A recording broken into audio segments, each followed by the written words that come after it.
Hello and welcome to Take 6. I am streaming executive producer Thomas Mates, filling in for Julie Broughton. She is out on assignment today, but she'll be joining us coming up on News 6 at 4 with your forecast. Today we have a great show. We are going to be looking at how one man is working hard to revitalize Ormond Beach and how he is buying up properties in the community in order to rent them out to business owners all across Ormond Beach. Matt Austin has that story coming up in a few moments. We're also going to be looking at the best energy bar on the market, at least according to Consumer Reports. They've been doing the testing. There's a ton of bars out there, Cliff bars, Luna bars. You've heard them all. You've seen them in the stores. Crystal Moyer will show us what Consumer Report says is the best bang for your buck. And, of course, we'll get a check on your weather with Chief Meteorologist Candace Campos. Before all of that, though, we first have to get to the top story today, which is a lawsuit being faced by the Orange County Sheriff's Office, being filed by Mark Nejame on behalf of two families of shooting victims who were killed in 2023 during a string of shootings in Pine Hills. One of those being a Spectrum News reporter and the family of a young girl in Pine Hills. News 6's Mark Lehman was at the event where the lawsuit was announced. He has that story for us now. The attorney behind this lawsuit delivering some emotional remarks about what he says should be the responsibility of the Orange County Sheriff's Office. According to the lawsuit, the agency is accused of wrongful death and civil rights violations, saying crucial information was withheld about the danger that was still present in the neighborhood after the initial murder in 2023. Attorney Mark Nejame represents the families of 9-year-old Tiana Major and Spectrum News reporter Dylan Lyons. Investigators say both were killed by Keith Moses, who was the suspect in a murder on Hialeah Street from earlier in the day. The lawsuit says when Tiana's mom, Brandy, asked a deputy in the neighborhood about what happened, she was told everything was under control and not that a gunman was still on the loose. Nejame says by believing the deputy's word, she had no knowledge to take measures to protect her family. A 9-year-old little girl was killed because the sheriff's office waved a mother in with her daughter and didn't tell them that there was a murderer on the loose and had been on the loose. The lawsuit also says deputies knew who the original killer was, but did not release those details, which led to the death of Lyons. Another part of this lawsuit accuses the sheriff's office of discrimination for allegedly assigning fewer resources to Pine Hills. In response, OCSO said they'll be asking a judge to dismiss the case. Nejame responding to that statement. So they want to fight it in court? Here we are. But just do the right thing. Change your policies. Make it better. Protect the citizens that you're sworn to protect. The sheriff's office also said that Moses is the only person responsible for the violence and any claims against their agency are unfounded. We'll be watching for any filings from the sheriff's office and keep you updated with the developments. In Orlando, Mark Lehman, Getting Results, News 6. News 6 reporter Stephanie Rodriguez is following that story further. She'll have more updates coming up starting on News 6 at 4. Tomorrow is our big Hits the Road show. We are going to be heading out to Ormond Beach. Several members of the News 6 team will be out there, anchors, and all the behind-the-scenes people who make everything possible that we do here on News 6. Part of what we're doing out there is telling the stories of Ormond Beach, the various characters in the city who are helping to make the city run. And Matt Austin, News 6 anchor Matt Austin, found one man who is working hard, investing a ton of his own money into buying up properties on Ormond Beach with the efforts to revitalize that downtown area. Here's News 6's Matt Austin with the story. I would imagine this New Yorker, this wild mustache, comes to town, starts buying up all of downtown. Were people skeptical of you at first? Hell yeah. Downtown Ormond Beach has transformed during the last few decades. It's gone from blighted to beautified. And my father had passed away in 1998, and I always remembered in the back of my mind him drilling into my head, somebody needs to do something with this downtown. Since 2001, 70-year-old Bill Jones has been on a downtown spending spree. According to property records, Jones and his various holding companies have bought up nearly every available lot and business on West Granada Boulevard and even north on New Britain. I bet there are a lot of people who say, this is a wealthy guy coming into this small town, buying up things. What are his intentions? Well, if you look at the restoration work that I've done on all these buildings, it'd be kind of crazy if I was going to plow them I really want to recreate this downtown. To me, you could have the biggest tombstone in a cemetery, or you can have a legacy that even your kids and grandkids could be proud of. And that's, I know that sounds as hokey as hell, but that's the God's honest truth. Jones's first project, Alexander's, a classy steakhouse he revamped from the ground up. He also refurbished the Ormond Garage, a nod to when race cars once broke land speed records on the beach. The Rose Villa took Jones's team nearly 3 years to bring back to life. In the early 1900s, movers and shakers like Henry Ford, Thomas Edison, and Will Rogers stayed here. I love history of any shape or form, and there's a ton of it in this town. It's just been camouflaged and hidden for so long. Then I found that pig sign that says barbecue and spare ribs, and that was from 1930. Oh, wow. And that came out of Memphis. Jones admits to putting tens of millions of dollars into this downtown, revitalizing buildings, then leasing them to business owners like Joseph Oliva at Alexander's. And it's nice, as a restaurant guy doing this my whole life, it's nice to not have any pressure, you know. The rents are so reasonable. All the costs of doing business in Florida is much more reasonable than doing things in New York. So it's really been a pleasure to be here. It's where you go to have fun and be seen and see people and have good food and just live life. Call me an archaeologist if you want. It's like you dig out this area and suddenly you find this city that was hidden away underneath all this dust and dirt and sand. So when you're 100, you know, or when your time comes, knock on wood, yes. When your time comes, what do you hope people remember? What is your legacy for Bill Jones? Wow.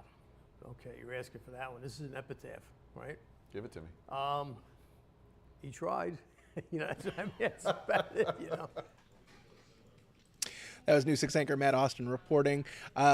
Bill Jones, quite the character there, and does not seem to mince words. You'll be able to see that story again later today on News 6, but also we'll be out in Ormond Beach tomorrow afternoon, starting at 4 o'clock at the Grind Gastropub and Kona Tiki Bar. That's on 49 West Granada Boulevard. That's from 4 p.m. to 7 p.m. tomorrow afternoon. We hope that you'll see us there. Matt will be there. Ginger will be there, along with many other members of the News 6 team. As I said, even the background people who help to make everything we do look so good. We really hope that we'll see you there and that you'll come out and say hi to us. Right now, we're going to take a quick commercial break. We'll be back in about 2 minutes with more on the other side. We'll be looking at the best energy bars on the market according to Consumer Reports. That's coming up from Crystal Moyer, and of course we'll have your forecast as well with Chief Meteorologist Candace Campos. That is coming up in 2 minutes.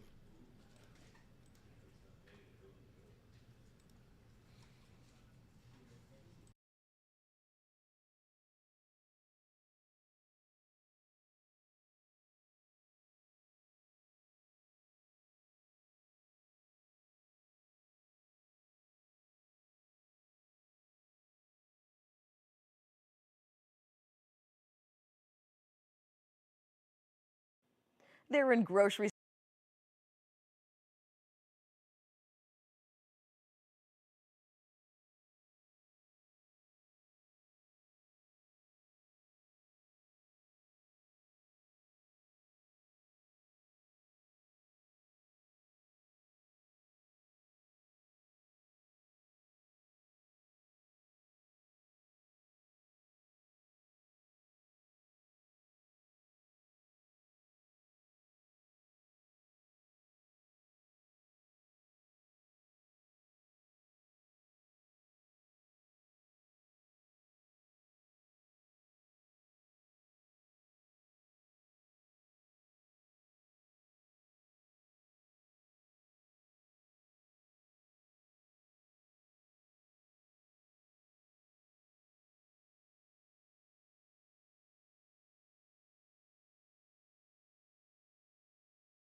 Welcome back to Take 6. The time now is 12:40. I'm streaming executive producer Thomas Mates, filling in for Julie Broughton. She's away on assignment, but she'll be back for News 6 at 4 with your forecast.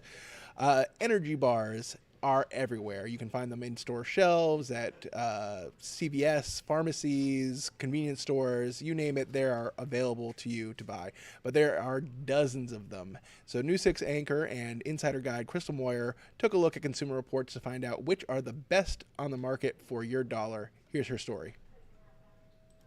They're in grocery stores, gas stations, and gyms. We're talking energy bars that promise a quick boost when you need it most. I'm News 6 anchor and insider guide Crystal Moyer, and new Consumer Reports testing reveals that convenient snack might not deliver the jolt you're looking for. Many aren't as healthy as you might expect, and some have as much sugar as a candy bar. It kind of, to me, is like brownie-like. Consumer Reports dietitian Amy Keating oversaw testing of 31 popular bars, checking for nutrition and taste. The key to choosing a healthy bar isn't just looking at calories. It's looking at what's actually inside, like added sugars and ingredients. And the best options will have whole food ingredients like nuts, seeds, dried fruit, and whole grains. For fruit and nut bars, this Patter bar stood out with its complex flavor and chewy texture, and it contained more fruits and nuts than this Nature Valley bar, which fell short with what testers described as a dry, tough consistency. Kind's whole grain bar got high marks for its moderate sweetness with hints of coconut and honey, but Bobo's Oat Bar Original got low marks as it has more than twice the added sugars of the Kind bar. It tasted mild and slightly underbaked.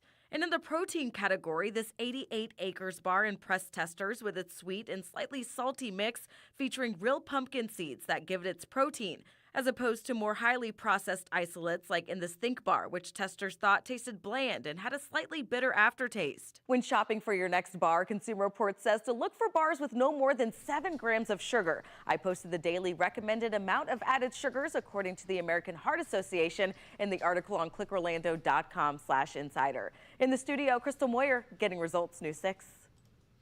As Crystal said, you can find that all on clickorlando.com/insider. You can find more Consumer Report stories, as well as the I-4 food tour and all of our exclusive content that also gives you access to some contests as well, where we give away some great stuff. That's all on clickorlando.com/insider. It is free to sign up, and we highly recommend you do so.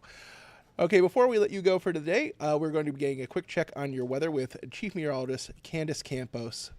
Let's take a look. I'm News 6 Chief Meteorologist Candace Campos. Thank you for heading on to clickorlando.com and our Pinpoint Weather app. It's going to be a seasonal and sunny Tuesday on tap with temperatures right where they should be for this time of the year, right back into those mid-70s.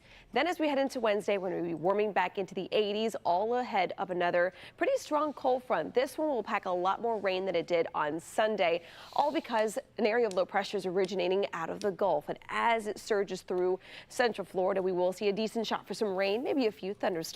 But in its wake, much colder air will arrive for the latter part of the week and into the weekend. So as we take you here hour by hour for your Tuesday, our average for this time of the year is about 75. We're going to be right on the nose on that one, as temperatures are going to continue to warm up throughout the day as the clouds build in, though, into the overnight hours. So do expect mostly cloudy skies for tonight as the winds continue to veer more out of the south, all ahead of that approaching cold front. Now, the arrival of the cold front continues to seem to be on track to move through into the afternoon. So by Wednesday around 4 o'clock, we will see the arrival of some of those scattered showers and thunderstorms from Flagler through Marion County, meaning for the majority of central Florida, we should stay mostly dry until the evening hours. Then that line continues to approach the I-4 corridor between about 5 and 8 o'clock. Some lingering showers will continue to be worked through the area by about 7, 8 o'clock, with by the time the sun goes down, most of the action should dwindle as the clouds continue to stick around at least until about early Thursday morning. So your rain chances on Wednesday still up to about a 50 to 80%.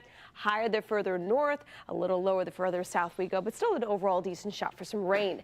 Once that cold front finally clears, the skies and the cloud cover also all kind of clear out. We will see those temperatures drop significantly, as temperatures starting up on Thursday will be staying in the 60s.